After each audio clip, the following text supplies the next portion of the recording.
जय सेवा जाए बड़ा देवे सुमारियो, संजा सवेरे पूजा रे करियो। सभी सगाजनों को मेरी ओर से सेवा सेवा सेवा जोहार। आप सभी सगाजनों का आपके अपने चैनल आओ गोंडवाना को जाने में हार्दिक स्वागत है। तो साथियों, आज के इस वीडियो में हम यह जानेंगे कि एक आदर्श समाज के लिए पहले क्या जरूरी कदम होते थे। ऐसी कौन सी व्यवस्था थी जिसके कारण हमारे सगा समाज की व्यवस्था बहुत ही शानदार थी, जबरदस्त थी। हमारे आजा पुरखा किन बातों का विशेष रूप से पालन करते थे जिसके कारण उनकी सामाजिक व्यवस्था बहुत ही अलग थी। तो इस वीडियो में हम इन्हीं सब बातों पर चर्चा करेंगे, जानेंगे। वीडियो बहुत ही शानदार होगा।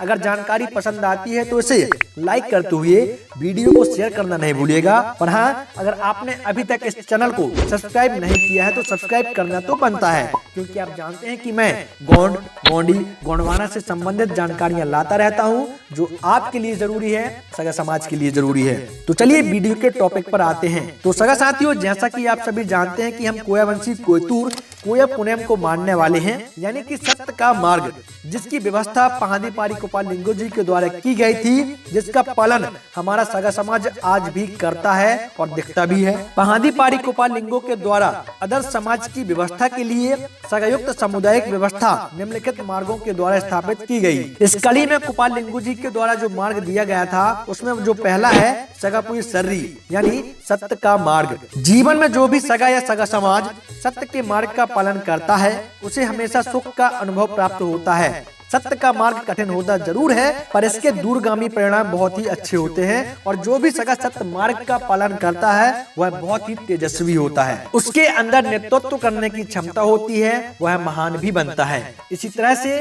जो सगा समाज सत्य मार्ग का पालन करती है उसका अस्तित्व हमेशा बना रहता है। दूसरा मार्ग जो गोपाल लिंगो जी ने दिया वह है गोत्र मार्ग, और इसी गोत्र मार्ग से एक आदर्श समाज की रचना हुई। गोत्र व्यवस्था से सगा समाज में जो भी बच्चा जन्मा वह मानसिक, बौद्धिक व शारीरिक रूप से मजबूत पैदा हुआ। सगा समाज को एक सुंदर रचना हमेशा मिलती रही, जिससे समाज का कल्याण होता रहा। तीसरा मार्ग जो गोपाल लिंगो जी के द्वारा दिया गया था वह है कर्म मार्ग। इंसान के जीवन में कर्म महान होता है, जो जैसा कर्म करता है उसे वैसा ही फल प्राप्त होता है। गोपाल लिंगो जी ने प्रत्येक सगा को कर्म पर विशेष ध्यान देने के लिए कहा, ताकि आपके कर्म से एक मजबूत व आदर्श समाज का उदय हो।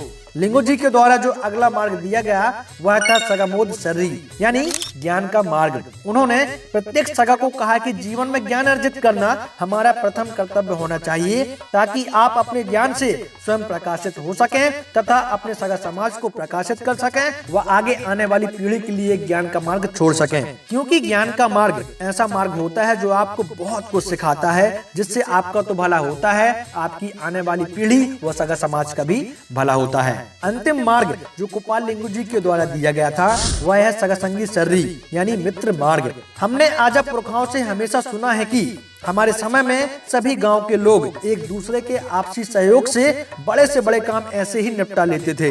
जिस काम के लिए आज हम हजारों रुपए खर्च कर देते हैं वह काम हमारे समय में मित्रता में पूरे कर लिए जाते थे। हम सभी लोगों के बीच आपसी मित्रता देखने को मिलती थी, पर आज इस मित्रता का अभाव हमारे सगा समाज के बीच देखने को मिलता है। तो सगा साथियों, ये 5 मार्ग यानी सत्य मार्ग, गोत्र मार्ग, कर्म मार्ग, ज्ञान मार्ग और मित्र मार्ग ही थे जो एक आदर्श समाज की रचना करते थे। इन 5 मार्गों को हमने कहीं न कहीं भुलाया है, ठुकराया है, जिसके चलते बहुत सी तकलीफों का सामना हमें व हमारी सगा समाज को करना पड़ रहा है। आशा करता हूं कि वीडियो में ये कही गई बातें और ये 5 मार्ग आप खुद समझेंगे, वो अपने सगा समाज को समझाएंगे, समझाने का प्रयास करेंगे। आशा करता हूं कि वीडियो में कही गई ये बातें आपको पसंद आएंगी।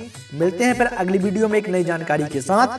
तब तक के लिए आप सभी को मेरी ओर से सेवा जोहार।